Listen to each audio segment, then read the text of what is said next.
E aí, Bernardo? Boa tarde, Sannenberg. Boa tarde, Cássia. Boa tarde, ouvintes do CBN Brasil. Boa tarde, Bernardo. Sabe o que a gente estava pensando aqui? Que a deputada Zambelli, que está exilada e presa na Itália, ela permanece deputada, né? Porque a cassação dela foi rejeitada. Ela tem direito à residência, apartamento funcional em Brasília. Deve ter alguém ocupando esse apartamento, Sannenberg. Certamente não é o pessoal que rala para pagar imposto, né?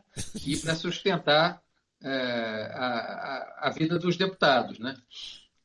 Eu vi até uma piada mais cedo do site Sensacionalista, dizendo que a Carla Zambelli agora está em home office, mas o home escrito com R, de Roma, que é onde ela está presa nesse momento, alvo de um processo de extradição, né? Não deixa de ser, né, Bernardo? Uma situação muito estranha, já que nós estamos falando de uma deputada que foi condenada pelo Supremo, né? Pois é, Cássia. Ontem a Câmara dos Deputados ela suspendeu o mandato do Glauber Braga e ela salvou o mandato da Carla Zambelli.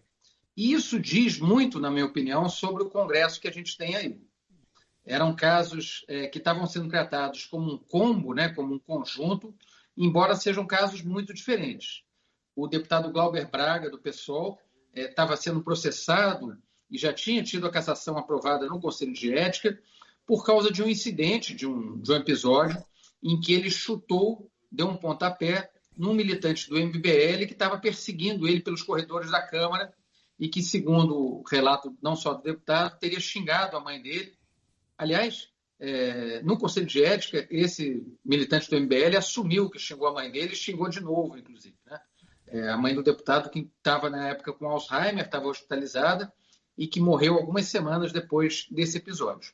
É claro que o deputado Glauber cometeu uma falta, né? Uma falta ética, no mínimo. Ninguém deve agredir, nenhum político deve agredir nenhum provocador, por mais que seja ofendido, por mais que seja perseguido nos corredores.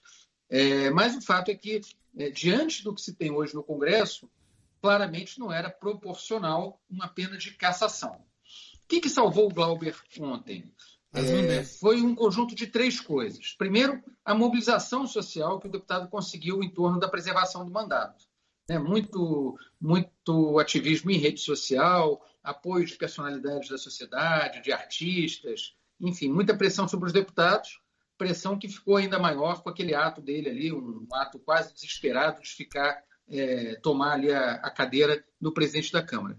Segundo, teve a entrada do governo nesse jogo.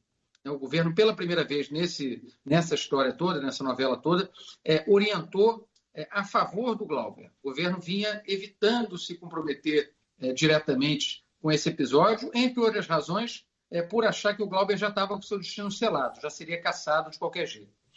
E, em terceiro lugar, teve ali um pragmatismo de muitos deputados, especialmente deputados do Centrão, que viram que a votação para a cassação do mandato ia ser muito apertada, poderia não passar no plenário e, portanto, optaram por essa pena mais branda, que seria a pena da suspensão por 6 meses do mandato. Eu conversei agora há pouco, Sannenberg e Cássia, com o deputado Glauber, ainda vou publicar isso no meu blog no Globo, então digo aqui para os ouvintes em primeira mão. Ele comemora a decisão e diz que a vitória dele é coletiva e que representa uma derrota do Arthur Lira e do Hugo Mota.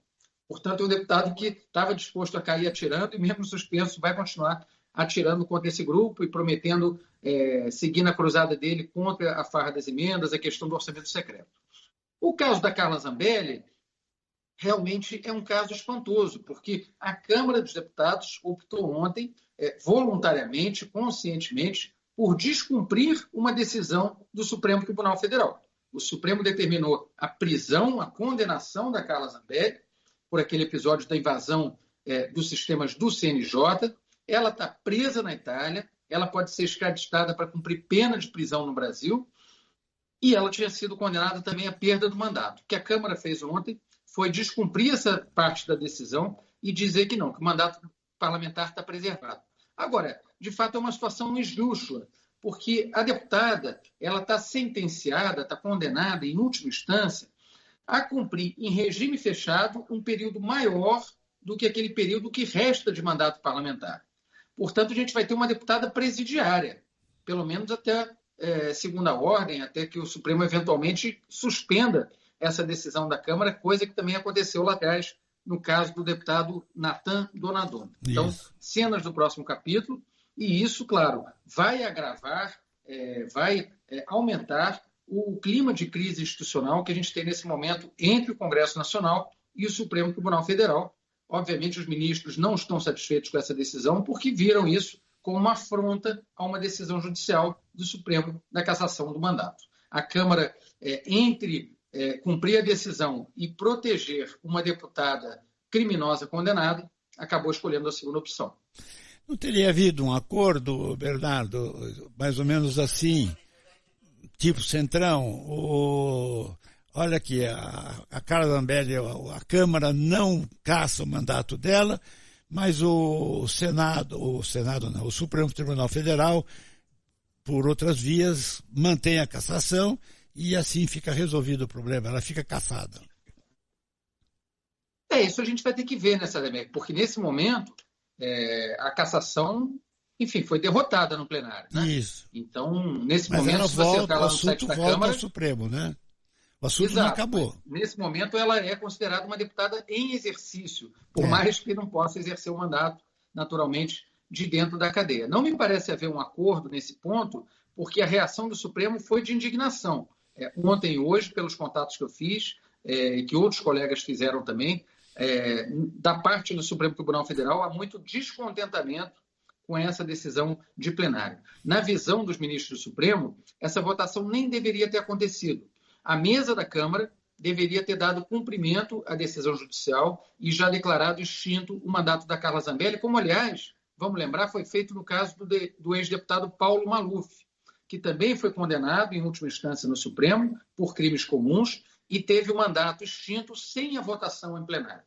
Então, a visão do Supremo Tribunal Federal, dominante, pelo menos, é que essa votação de ontem nem deveria ter existido. Isso. E é importante também frisar, né? O Glauber foi suspenso. A Carla Zambelli nem sequer tomou uma pena de suspensão. Hoje, se dependesse dos deputados, ela estaria livre, leve e solta para continuar exercendo o mandato. Bernardo Melo Franco, muitíssimo obrigado e até a semana. Até a semana. Um abraço para vocês, boa tarde para os ouvintes. Até mais, Bernardo.